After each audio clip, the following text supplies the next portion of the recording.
is one of my back to school events. This is one of the first things I do in the fall, so it's always good to be back with my friends in District 155.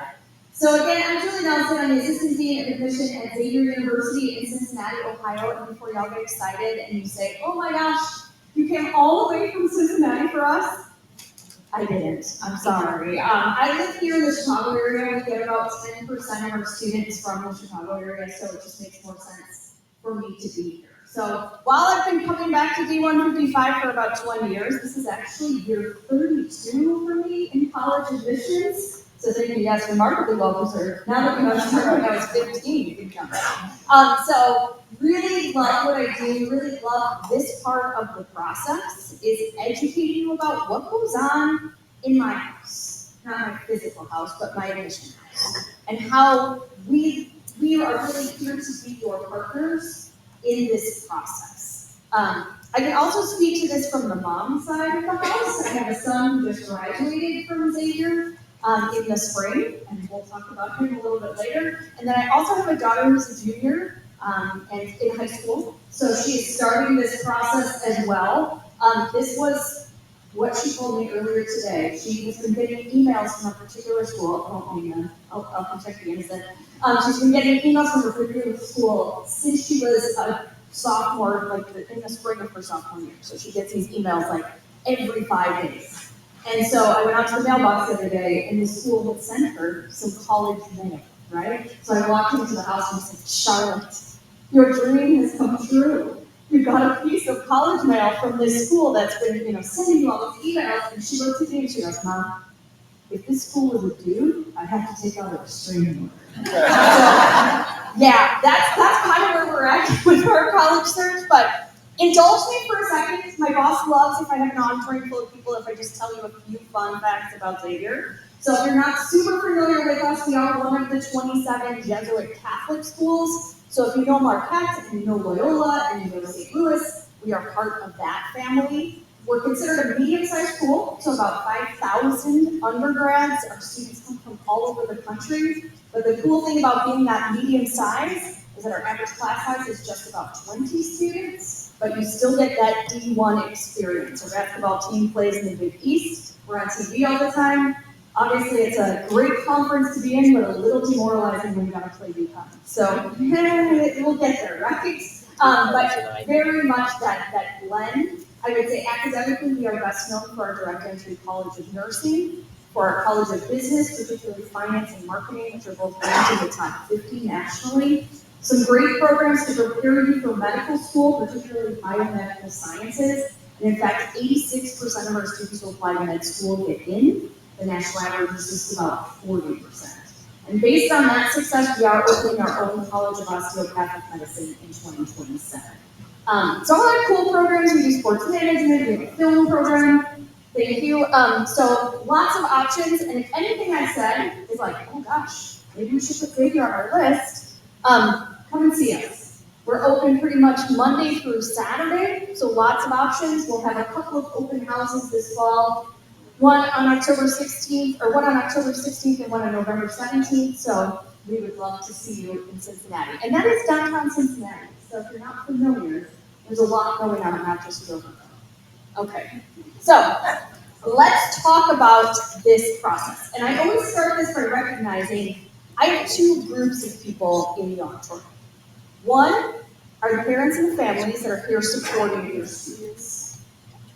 As a mom who's gone through this process, it's exciting, it's nerve-wracking, there's all of the feels, because every day you look at this person who lives in your house and you think, I brought you home from the hospital for this little nugget, and now we're talking about college, right? So you have this moment of, okay, this is real. How can I support my kid in this endeavor? And how can I make sure that the place that they end up at teaches them what they need to know so they don't come back, right? We want them to get out and adult. On the other side of the fence, or in that other seat, probably right next to you, are the students in this process. And again, you've never done this before. So there's some sense of trepidation. There's a little bit of nervousness about oh my gosh, what do I need to do? How do I need to do it? I know I've got great counselors at my high school to help me, and I know I've got these people that I haven't met yet who are going to help me. But gosh, if my mom doesn't stop asking me questions all day long about college, especially what you're majoring, oh my gosh, it's a little too much. And so what I want to do tonight is give you some tips and tricks, help you think about this as a process, not as a we need an answer today, because it doesn't happen that way. It really does stretch out throughout that senior year. So I'm a huge believer in the old adage that you don't eat an elephant in one bite. So let's take some small bites and let's figure out how this works together. One of the things we did at my house when my son was going through his college search process was we established what we called college time. So we set aside some time, one day a week, where that was when we talked about college. So I wasn't chasing him down the hall, so it wasn't like, oh my gosh, I forgot to ask you. We said, all right, let's be adults about this and let's compartmentalize. Because at the same time, I recognize, yes, it's important, but senior year is important too. There's a lot of cool things that go on. So our college time is always on Sunday afternoons, kind of after the morning football games were done and before the Sunday night football started. That seemed to be a good place to put it. And so we made some rules. We said, when we sit down at college time, the devices get put away, unless we're doing something that needs a device. We had kind of an agenda. We knew that not every meeting was going to be like an hour, but we had some things that we talked about this week. We always set kind of a actionable task or goal for the week. To be able to say, okay, we've touched base, here's what needs to get done before the next college time. Because then we kind of put a little skin in the game, right? I told Andrew, you ask me anything, whatever you want to ask me. He was a 17-year-old boy. He didn't have very many questions, but we got there, right? So he could ask me whatever. I, however, could not ask him anything until college time. I kept notes in my phone. I had little Post-its that, just struck me whenever I was driving down the street. I'm like, oh, gotta ask Andrew about this. But the deal was, if he came to college time and he was like, yeah, I forgot to do that, guess what? All bets are off. I could chase him down the hall and ask as many questions as I knew. And so it really helped a couple of things. One, this is your student. For students, this is your college search. Parents, this is your student's college search. Obviously, the parents are involved. But who's going to school ultimately, right? They need to have this skill set to be successful once they go away to school. Whether going away means they're going to MCC or they're going to Ole Miss, right? So that was number one. Number two, to be able to say, okay, I did it. There's a sense of accomplishment there and a sense of check the box. So that's the visual here. One of the goals, one of the actionable goals for that one college time was you need to go ask your teacher to he'll write that letter of recommendation for you. So Andrew sent me a text. Here's what I need to do. I was like, oh, good, we got that. The other piece of advice I want to hand you is there are a lot of humans in your life who have gone through this process who want to help you. They want to say, hey, I've done this already. I want to give you some advice. I want to tell you what we did. But please be very cognizant. If a sentence starts from one of these well-meaning people, I heard that, fill in the blanks. Kind of like playing telephone when you're a kid. It starts out with a grain of truth, but by the time it gets filtered and filtered and filtered, when it gets to you, is that really what that college is looking for? Is that really how that admission process works? You know who could tell you exactly how that admission process works? These people. Those college reps that you've heard about already a couple of times tonight. The people that work for the colleges and universities are here to meet you where you are. We don't expect that you're going to come down to the college center and ask us fully formed questions. We don't expect that maybe you've even done a ton of research. We just want to say, here's what we think is cool about our school, and then it's up to you to be able to say, is that important to me? Is this a good fit? And how many of you are going through this process for the first time? This is your pioneer child. I'm so sorry, students. No, I'm kidding. Here's what I will tell you. You don't know what you don't know yet. And so to have this whole crew of people on your team helping you through this process, I love when families come to me and say, Julie, this is my oldest. I have no idea what I'm doing. Can you give me a timeline? Can you tell me what questions I should ask when I come to the college fair or when I go to the college visit? Absolutely. My job is to educate. And in the process of educating you, you fall in love with my school and you decide to come, whew, that's a bonus. But if you tell me, hey Julie, I want to be an aviation major and I want to play D1 hockey, I'm like, that's not my school. I can't help you. But I can give you a couple of referrals to places where you can do just that.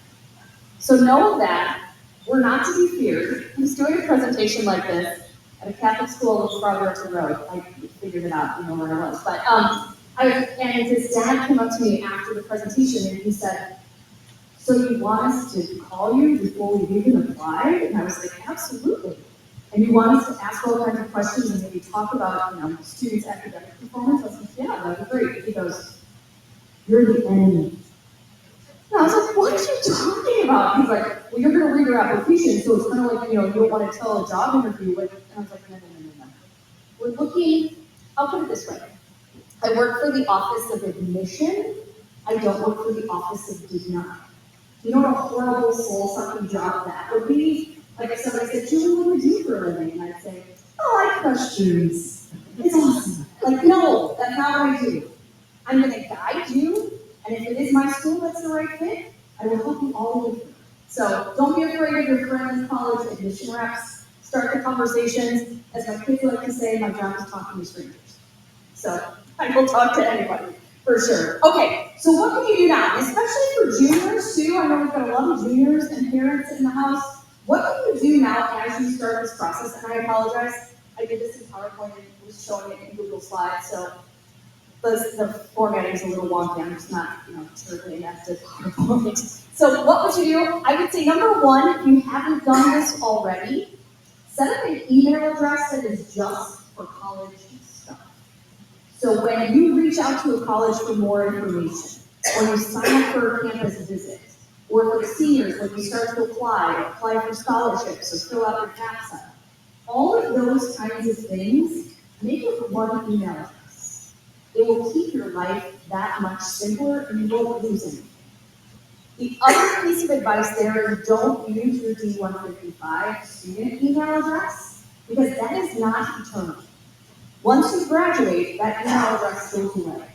And trust me when I say, colleges are going to email you stuff all the time. You know this already.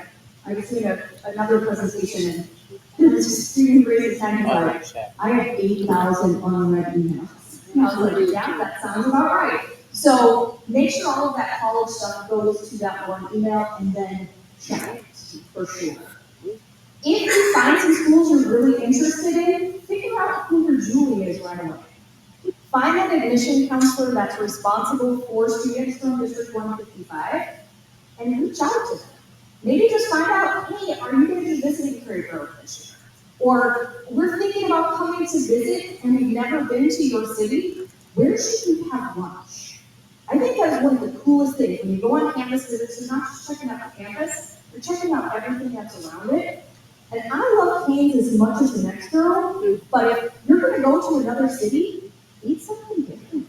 Like try something new. So do all of those kinds of things and then find out if they're coming to visit so that you can make those connections. All right, so what I want to do too is bust some myths as we go along because I know there's so much hubbub, for lack of a better term, about the college admission process and stuff that makes you nervous or a little anxious. We're going to bust those myths and you can walk out tonight and think, okay, we can do this. So here's myth number one, and I already alluded to this with Charlotte's story. There's some kind of robot that sends these emails, like real people don't send them. Well, real people do write them, and yes, it's an automated process. And yes, we bought your name from College Board or from ACT for 47 cents. That's all you're worth to us right now is 47 cents. But your job is to figure out, hey, if I got this email, does it interest me? Is there something in there that makes me think this might be a good fit? If it is, save it. If it isn't, at the bottom of the email, there's always an unsubscribe. All you gotta do is click it, and we will not open the door of this one, right? We are not gonna come find you, it's not gonna hurt my feelings. If you like us, great, if you don't, find your place, right? So, sometimes students get these emails and they feel very compelled to test that theory. Is there a robot on the other end, or is there a human?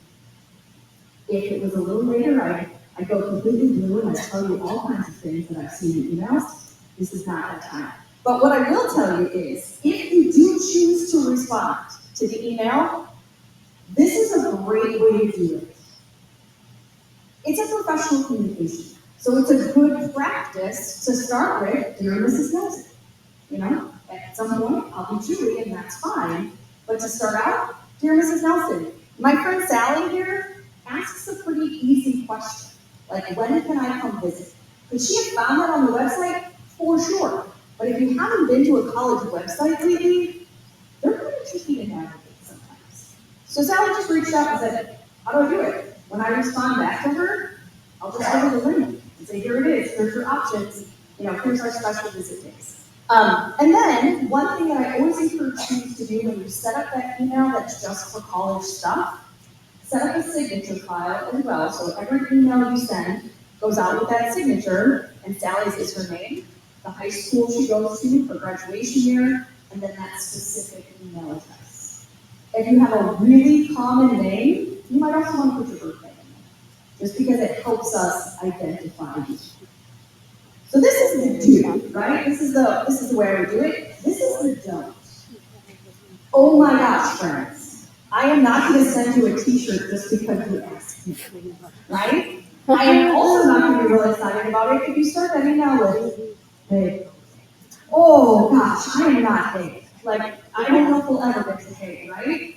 So remember, it's not a text message, it's professional communication, and not to be too big brothery, but anything you communicate with a college, we're keeping it.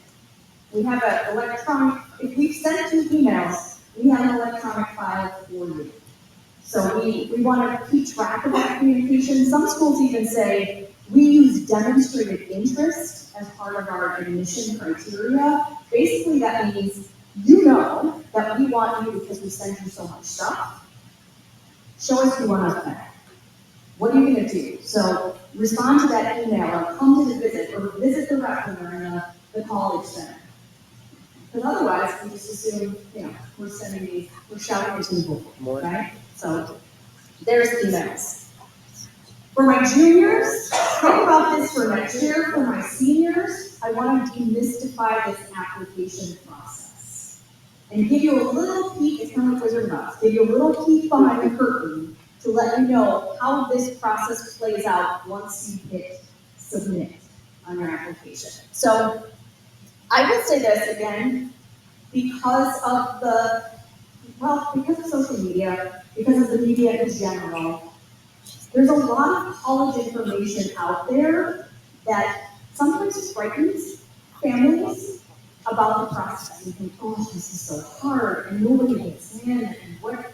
And so I think sometimes your perception of what the college admission process is like is that, right?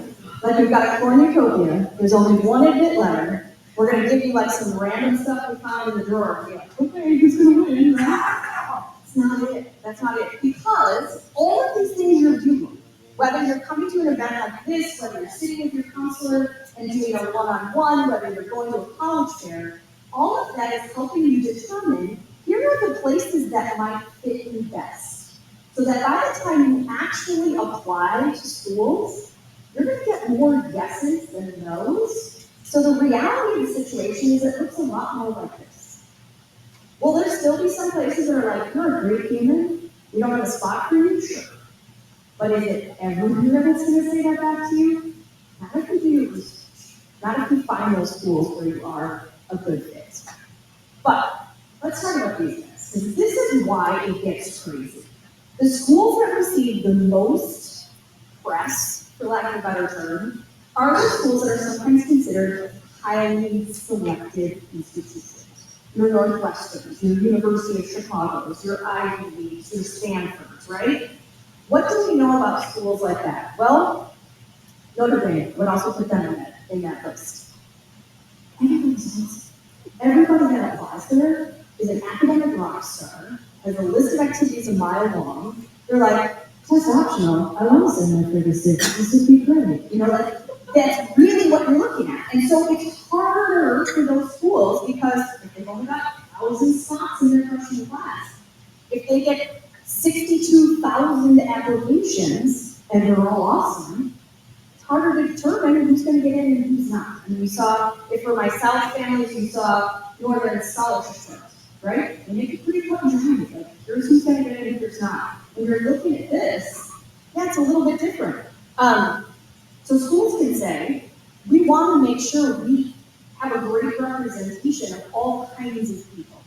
And so it's a little more of a discerning admission process. And because of that, these are schools where the admit rate or the percentage of students who are admitted based on the number of applications that they receive is 15% or less. The University of Chicago this year, their admit rate was 4%. So that means if 100 valedictorians applied, 96 of them got the little skinny envelope that said thanks but no thanks, right? And 4 of them are like, I got in, great. So they may consider themselves highly selective. I say let's flip that script. I like to call them highly rejected, right?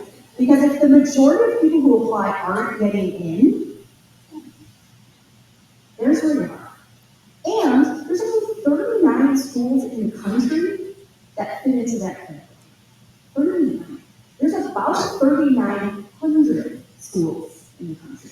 So this is 10% of the options you have. And this is why you get nervous. It's a really small number. So let me give you the good news, right? The other 90% of schools, the average acceptance rate is about 66.7%. Or about 2/3 of the students who apply to those schools are getting in. I'm no math major, but I know that average means there's some schools that have 80% acceptance rates. There are some schools that are open admission and admit everyone. So keep that in mind. Just because a school's admit rate is high or low, if it's a good fit for you, the admit rate is just math, right? So there's that.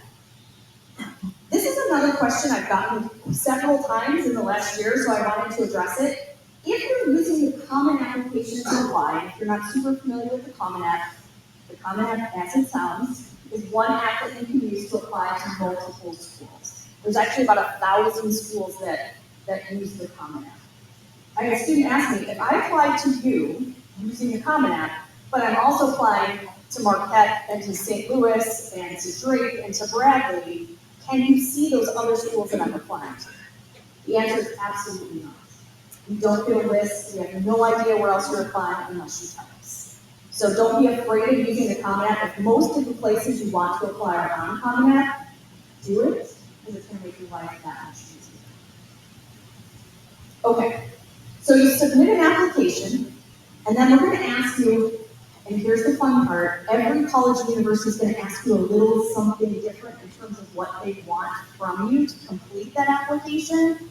So again, another great reason to find you Julie, to say, what exactly do I need to send to complete my application? We'll send you a little checklist, but this is a great way to just kind of stay in touch. The first thing that I will usually look at, and most of us will look at, when I say us, I mean all of the college admission folks in the world, the first thing that most of us look at is the transcript.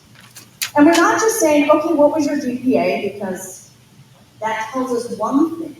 But what we really want to know is, what does that body of work look like? What kinds of classes did you take to get to that GPA? What do your grade trends look like? You know, was freshman year a little bit rocky and things have gotten better? You know, were you a rock star all the way across? Did you have like some really strong semesters and then one semester where the bottom kind of fell out and then everything came back? I'm probably gonna want to know the story behind this and not just gonna be like, oh, terrible semester, deny.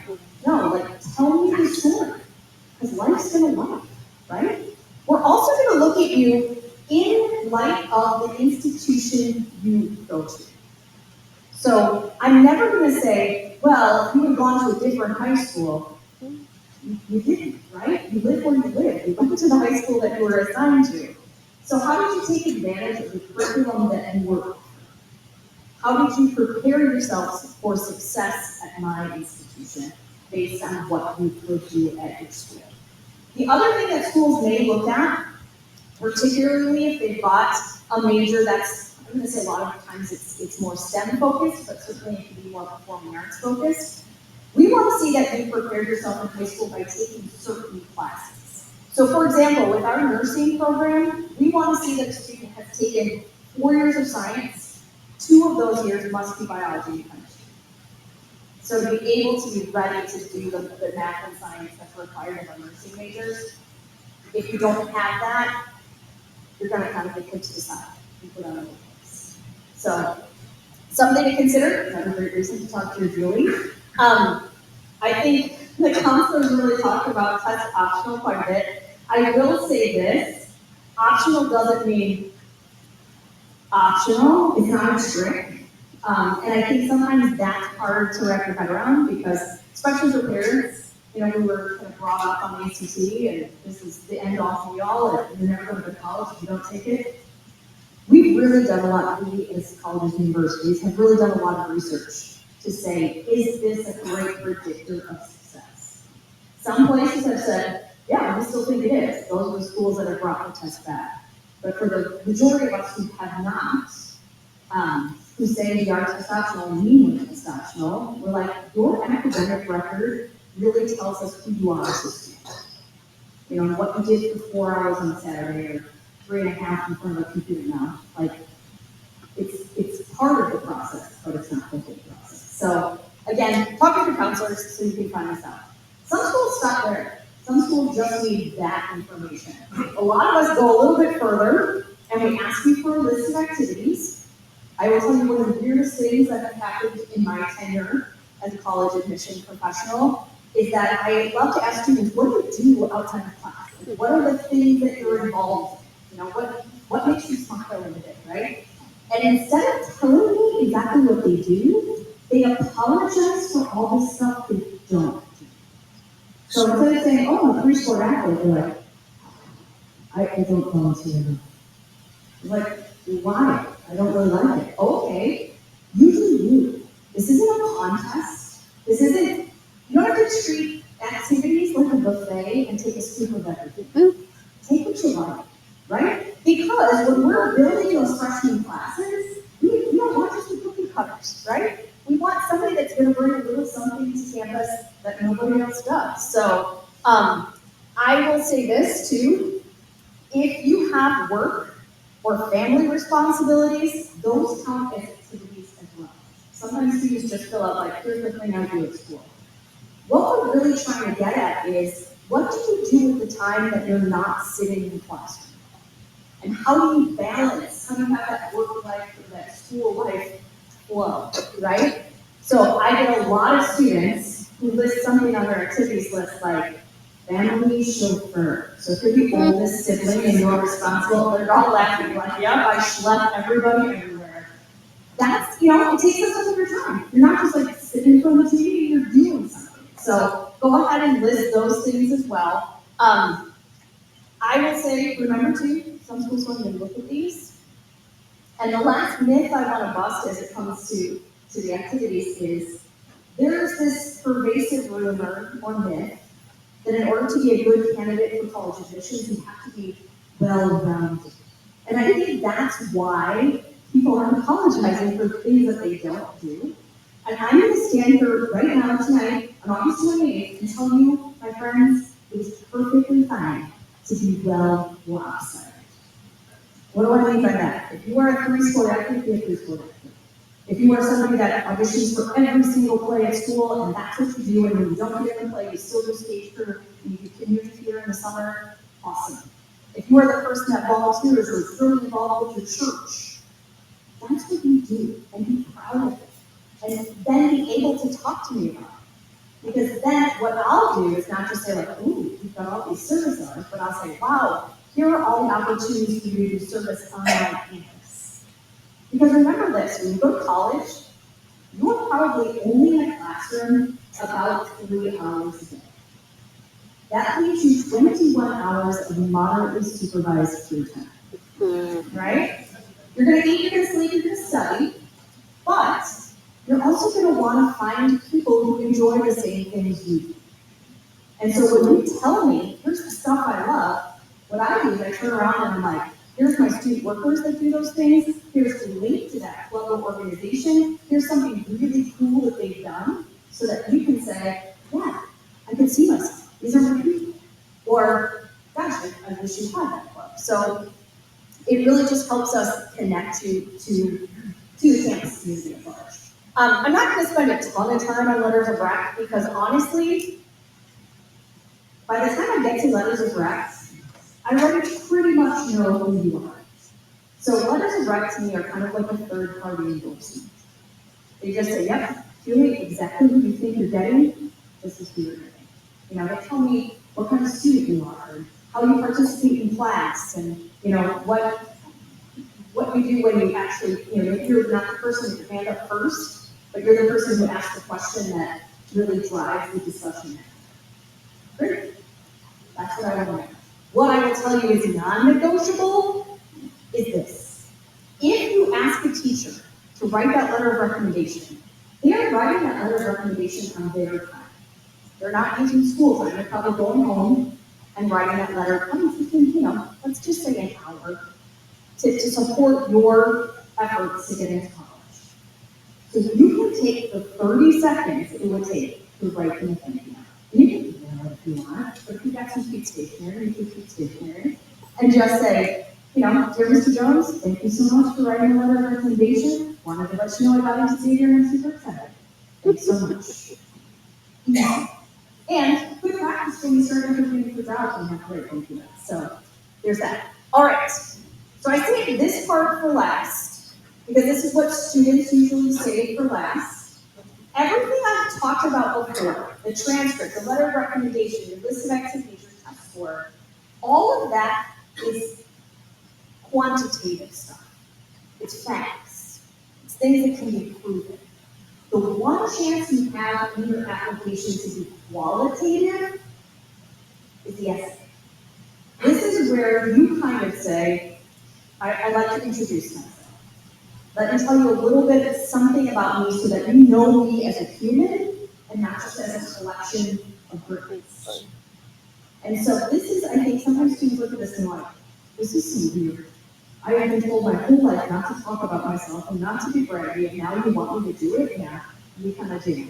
But that's our one chance if we haven't met you, to kind of get a sense of what do you bring to campus and what is your personality like? So I will say this, there's really, I have 4 reasons on here, but I would say they really boil down to 2 things. 1, who are you as a human?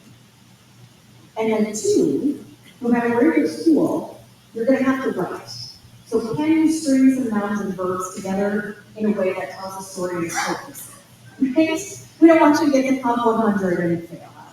So we're looking for those 2 things. Sometimes it may go a little bit further. You may have schools like the University of Illinois or Grand Champaign that says, why do you want to do this major? That's your chance to talk about why you're super excited about electrical engineering or anthropology, whatever it is. And sometimes you want to explain, here's what happened, you know, life. I got through it, but my grades that semester were a little long. Okay, tell me the story. Take some ownership about that. So I'm not going to read all of these. Oh my gosh, these are the 7 questions that are posed to students as part of the common application. Do not panic. You do not have to write 7 essays. I had somebody ask me the other day, I was like, oh my gosh, no. You just have to pick one. So if you read these, if you were a super test reader, you're like, yep, got it. If you read these, you will notice that in these questions, there is a very common thread. And that common thread is you or your. We want to know about you. When you respond to this Common App essay, you have anywhere between 250 and 650 words to answer the question. So it's not, you're not writing like a thesis. You're writing about a page and a half to give us a response to the questions. I will tell you, of these 7 questions, the 2 most popular, or the 2 that are most often answered, are number 1 and number 2. Why? Because they're number 1 and number 2. Okay, people are like, yeah, I got it. I also think it's because those 2 really have, it's a little easier to wrap your head around. To say, okay, I kind of get what you want me to talk about. So let me break those 2 down, and then I want to touch on one more. There is no best question. Again, once you read them, some of them may resonate with you. Some of them are going to be like, I have no idea what you want me to talk about. That's fine. I would also say, if you just know the story you want to tell, figure out that story and then match it to a question. Don't get stuck because you're like, oh, I'm trying to answer the question. So, number 1 says, some students have a background, identity, interest, or talent that is so meaningful, they believe their application would be incomplete without it. If this sounds like you, please share your story. The first thing I want to point out is that the adjective in that question is meaningful. It's not tragic, it's not unusual, it's not outlandish, it's not extraordinary. It's meaningful. And meaningful to whom? To you. And so, again, I think some students get really caught up with, oh, what does the admissions committee want me to write about? Honestly, I don't know you yet, so I can't answer that question. You know me. So what is this meaningful thing? One of my favorites, the meaningful thing for that student was chicken parmesan. Honestly. And so this was a beautifully crafted essay. This young lady, her family got together every Sunday, made chicken parm at grandma's house, right? And so she talked about how when she was little, she got a little kid job.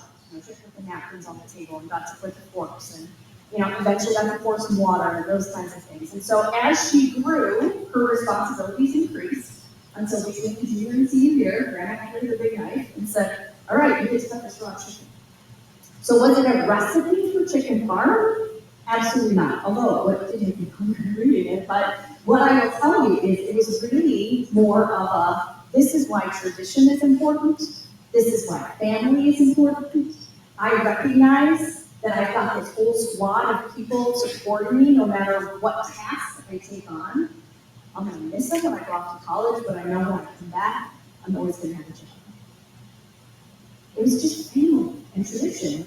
And chicken parm was that thing that kind of brought everybody together.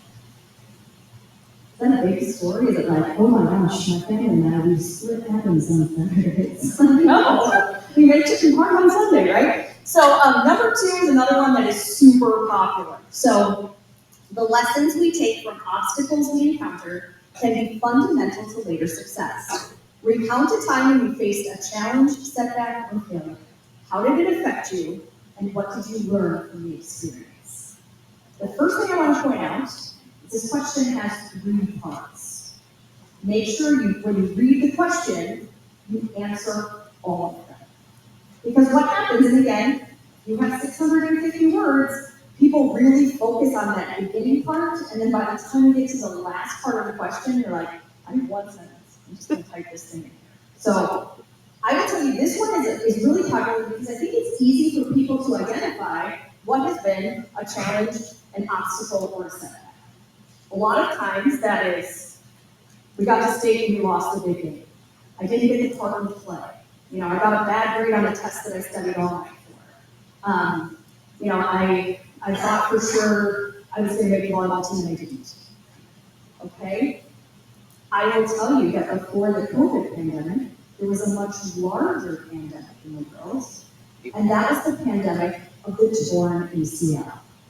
People love to write about sports injuries for this question, like, oh my God. And what makes it worse is they would spend like 400 words telling me in gory detail exactly what had fracture and an ACL, and then they like carted off the field on a stretcher, and all of the details. This is not a contest to see who makes Julie cry the fastest, so she'll be like, oh, you poor kid, I'm gonna hit you. Like, that's not what this is about. I will tell you, I started reading an application and I thought, oh God, here's another ACL story. Roll the eyes. But again, that's my promise to you. If you apply, you send me your essay, I'm gonna read the whole thing. But here we are, ACL, but it was the best torn ACL essay I've ever read, and here's why. That into part, that first part of the question, she was pretty straightforward. You know, I was running out to the basketball court, I tore my ACL. It wasn't quite that. But she led up to it with the fact that she was kind of the star of her team, right? She was the center, she was the starter, she was the captain, and here she was laying in the middle of the floor with a torn ACL. And so she realized, as this team leader, I'm not going to be able to play this season, but how do I still stay part of the team? And so she talked about how as she's sitting on the sidelines, on the bench, supporting her teammates, she realized when she's on the floor playing, she's never a very vocal player, right? She wasn't somebody that was going to shout stuff. So she was like, well, maybe that's my thing. And so she started shouting stuff, of course, shouting stuff at her teammates. And so they had a timeout, they came back, and they all looked at her and were like, what do we do? And she got really defensive. She was like, oh my gosh, I'm sorry, is it bad? And they're like, no, it's awesome. Why have you never done this before? And she said, I didn't want you to think I was lost.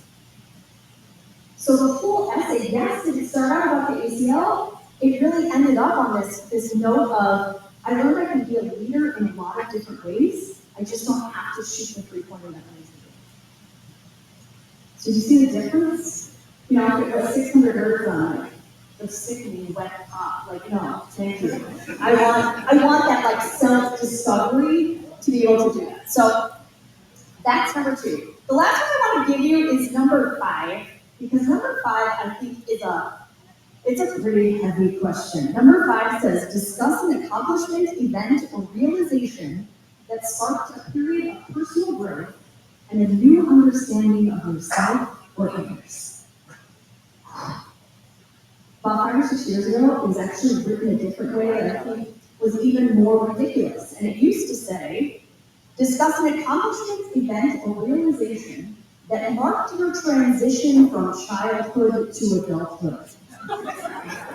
Oh my God, right? I don't know that I can tell you one moment. I still don't feel like an adult all the time. But I did have one young man who was like, I know exactly what you're right. And so he talked about the time in middle school when he asked a girl to the movies, and he decided that in the middle of the movie, he was going to put his arm around her. Today, Jacob, you are a man. Like, yes, 100%. So he's writing this essay about getting back to the state, he's nervous, and so he puts on his favorite cargo shorts and his best graphic tee, and he sprays the Axe body spray, right? And so my favorite part done, he's like, and then I put a lip balm in my pocket just in case the date went better than expected. 6th grade. So here's what, okay, and let me say this. If you are funny, be funny. If you are not funny, don't try. It's not going to work. But let your personality come out. So I read this essay and I'm crying, laughing. It was just darling, right? And it really showed a lot about this kid, his personality, and who he was. And I looked at him and I said, what do you think? I think it's fantastic. What do you think? And he said, I don't like it. I was like, why? And he said, I don't think it's serious enough. I'm like, it doesn't have to be serious. And he goes, but Julia, I'm funny for you. And I was like, I get that. But let me put it in my perspective.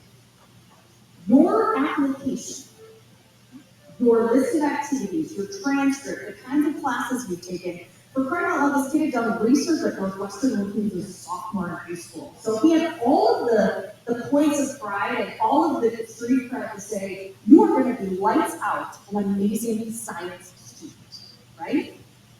This essay shows me you have empathy, you have a personality, and I don't know about you, but if I'm picking a doctor, I want somebody who's gonna, I can trust with my life, literally, But at the same time, I want somebody who, after that procedure, when they come check on me, can talk to me like a human being and not just spit in my face.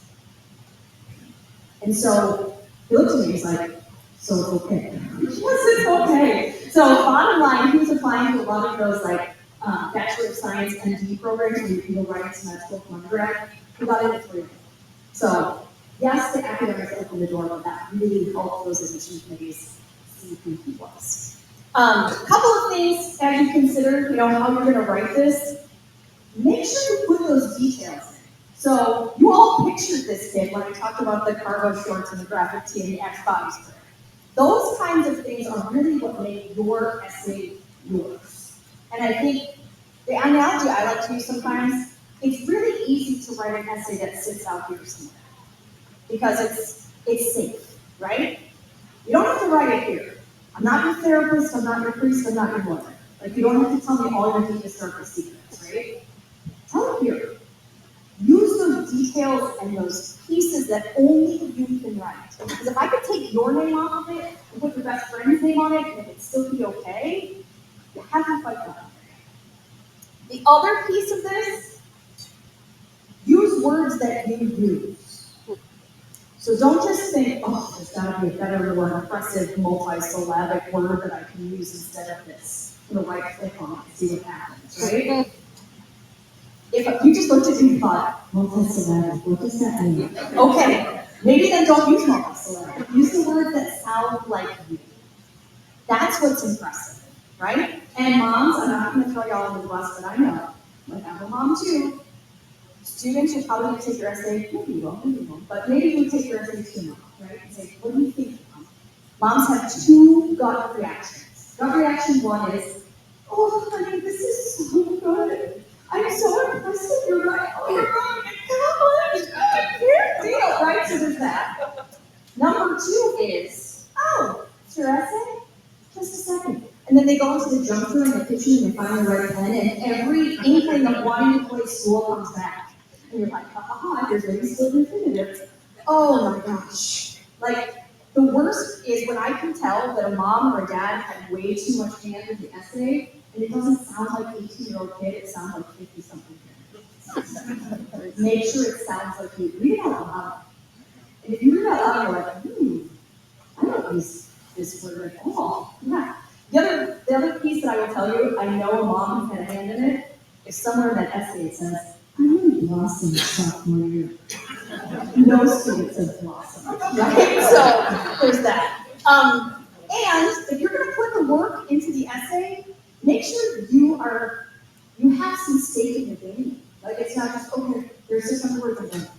Like, I don't get to the end, most of the time, you do a fine job. Some I stand up and sing about, but others, I read them like, okay, hold on, don't make me sing so well.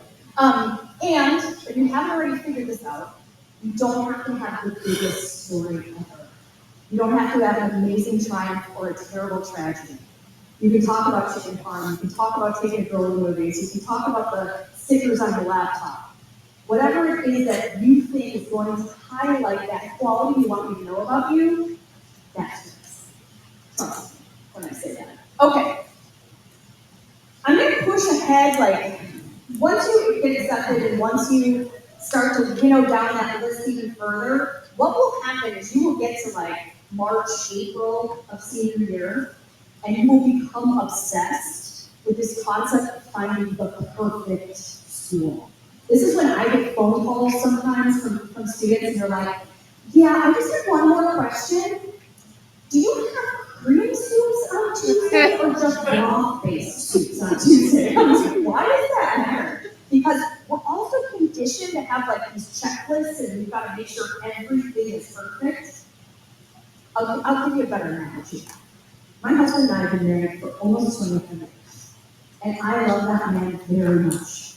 But are there some days I look at him and I think, oh my God, I should have married the other one? Hell yes, right? Are we perfect? No. Are we a pretty good match? And sometimes things don't go quite the way they should? Absolutely. So that's what I want you to think about as you get down to the end of this process. Is, Are you just checking the boxes, or have you found that place that kind of makes you hurt? You know, and that might be a place that none of your friends are going to. That might be a place that nobody on your block's ever heard of. You're the first person with that sticker on the back of your minivan. But if it's the right place for you, it's the right place for you. And friends, I don't want to stand up here and say, once you find that right place for you, it's gonna be perfect for you. Oh no, it is not. Trust me, as a mom who got text messages that were like 5 inches long from a kid at 3 o'clock in the morning, 5.5 hours away. Oh yeah, there's gonna be days when nothing goes right. But if you found that place that you truly believe is gonna support you in whatever endeavor comes next, there's gonna be people on that campus to help get you out of that funk, to help you solve that problem, to realize just because you did poorly on that first test doesn't mean you're not cut up. So remember that too, that there's gonna be days, but there's gonna be people there to help you. So I know there was a lot of chat about the money part of this equation. I'm not gonna go too deeply into this. I know we talked about net price calculators with the South families. If you did not talk about them, I'm gonna give you a pretty good good example of how to use those. There's also something called College Navigator. You can get on your favorite search engine. All the phones can I love it.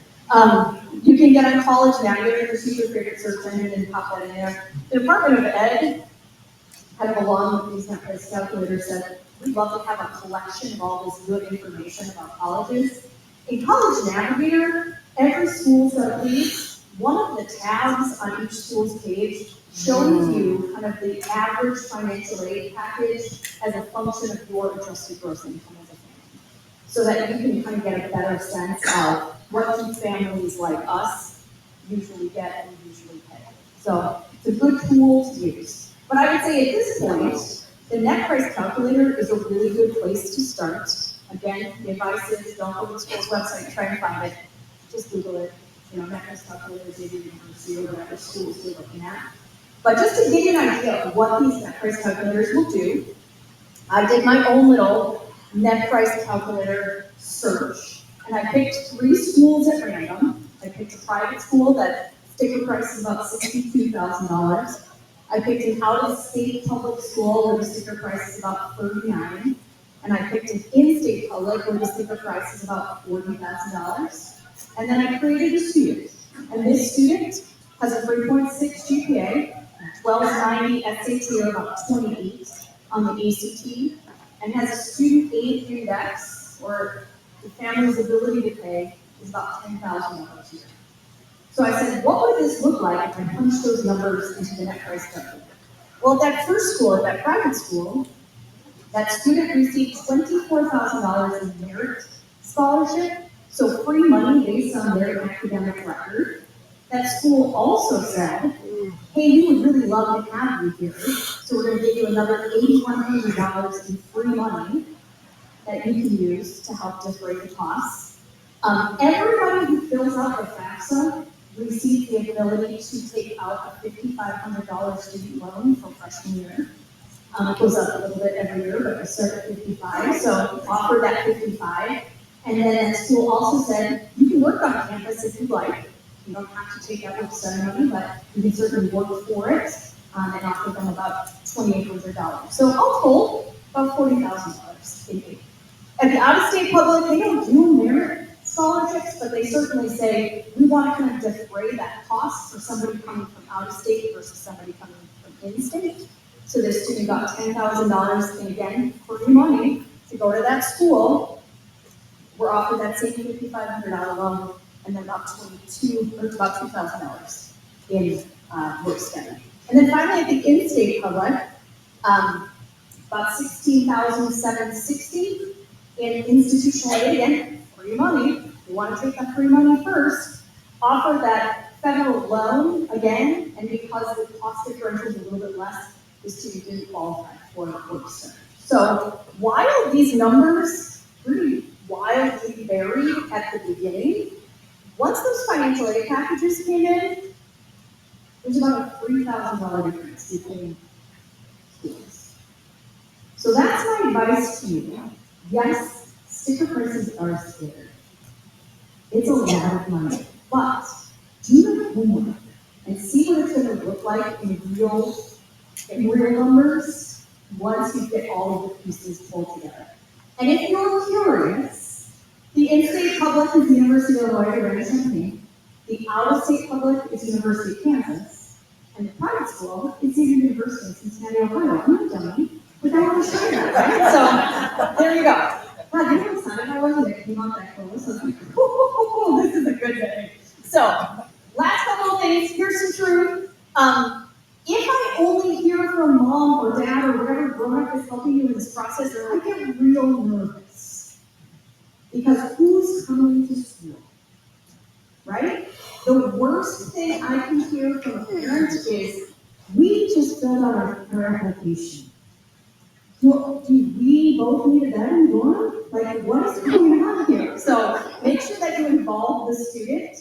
And keep in mind, if we're looking for a freshman class of 1,200 students, we don't just admit 1,200 students. We admit probably closer to 6,000 students. Why? Because you're going to apply to 5 or 6 or 7 or 10 schools. You can only say yes to one. So that's part of the process too. Ask your questions. Don't ever feel like, oh, this question is so weird. Trust your friends. I've never heard of weird. Right? Whatever question you have to ask it because it's yours. We'll answer it. We'll point you in the right direction. This was said again, but I won't share it, so tell your student about the money piece at the beginning. And for my seniors, especially, don't be afraid to hit submit. You get that application done and you sit looking at it like, oh gosh, this feels kind of, I don't know if I want to hit the submit button. Oh my gosh, I don't want to spoiler alert, I guess is what I need to say here. If you're using the Common App, once you hit submit, confetti comes down the screen. Like they're excited for you, right? So just hit submit, because here's the reality of that situation. You're probably going to wait 2, 3, 5 weeks to get an answer back, did I get in or not, right? Then the ball is in your court. So if you hear at the end of October, hey, I got into all the schools I applied to, you don't have until May 1st, until your senior year to make that decision. You have until May 1st to make that decision. So we've got like 6 months to sit on those acceptance letters and do the admitted student programs and, start to like stalk people on Instagram and whatever else you're gonna do to make this decision. You know who's nervous then for 6 months? You, right? Because I met you, I read your application, I got super excited about you, and I'm like, please, right? So know that just because you hit submit doesn't mean you're going to that school. It means now you have. So hit submit. Okay. Now I gotta put my mom on here. So, lots of things to think about tonight, lots of feelings. How's everybody doing? I'm gonna tell you where I'm at. So, this is my picture. So I know, right? He was so cute. He's still so cute. But on the right, that was his first day in kindergarten. Little lunchbox, little name tag, right? On the right, it's him the day we moved him into his dorm. I will tell you, for as many years as I've done this, and for as many families as I've helped go through this process, and for as many pieces of, thank you, isn't that smooth? It's like Julia Child pulling something together. For as many families as I've helped and hugged and built IKEA furniture with, I was so wildly unprepared to do this with my own kid. Because at some point during that moving day, and I'm all excited and we're there, I looked at him and I realized, I gotta leave. Like, oh my, and he went to Xavier where I work, but again, I live here. I was 5 hours away. And so I was like, okay, it's gonna be fine. And friends, it wasn't. He graduated on time, in 4 years. He stayed in Cincinnati, which hurts my mom's heart a little bit, but he's looking for the Cincinnati red, so I can't fault him, right? Like, he's got a great big boy job, he's got an apartment, so it's all going well. So let me say this from one mom to others, parents. If you know this picture, you know this is from Are You My Mother by P.D. Eastman, and I like to use this to illustrate the story that my mom used to tell me all the time, was that parents give their children 2 things. They give them roots, and they give them wings. You've spent the last 16, 17, 18 years making sure those roots are good and strong. Now, my friends, trying to see if the wings work, right? So just like the good mama bird, stand on the edge of that nest, and as you look out into the future and think, oh my God, I have to leave you here, just push them out. See what happens, right? If they fly, the wings work. You're done good, right? If they don't, scoop them back up and try again. And so maybe not quite that violently, but that pushing out of the nest is you make that phone call to that admission counselor. You send that email. You take those 2 steps up to the college fair table and ask if they have a psychology program. Full disclosure, everybody does that. So that's the kind of thing you want to do, because the more you let them do in this process, the better off they're going to be when they actually get to school. You don't want your kid to be the one standing in the middle of the quad on the first day of class texting me like, what building is my science class in? Oh, come on. That would be you. You want to get that, right? And so for my students, I'm going to go to another amazing author, Dr. Sue, children's literature engineering. I already kind of teed this up, but I think because there is so much conjecture and so much hype about the competitiveness of this process, and because we live in a society where we all like to compare ourselves to others, right? You get real nervous, and you think, who's not going to admit me? How am I going to find the right school?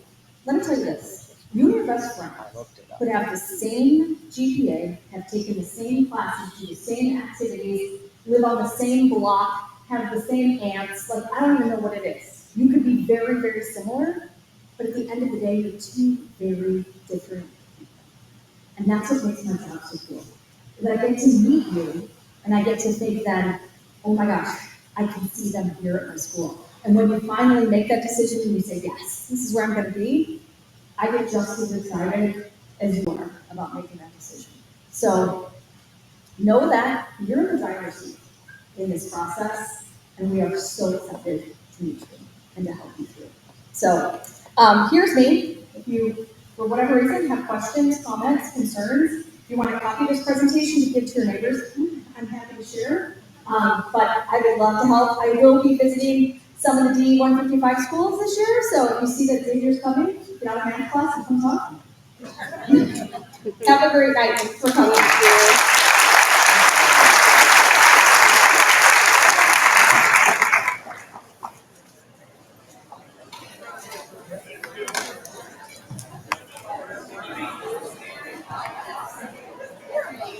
Oh, thanks. Thanks. This is a good crowd. Yeah. The last time I come to.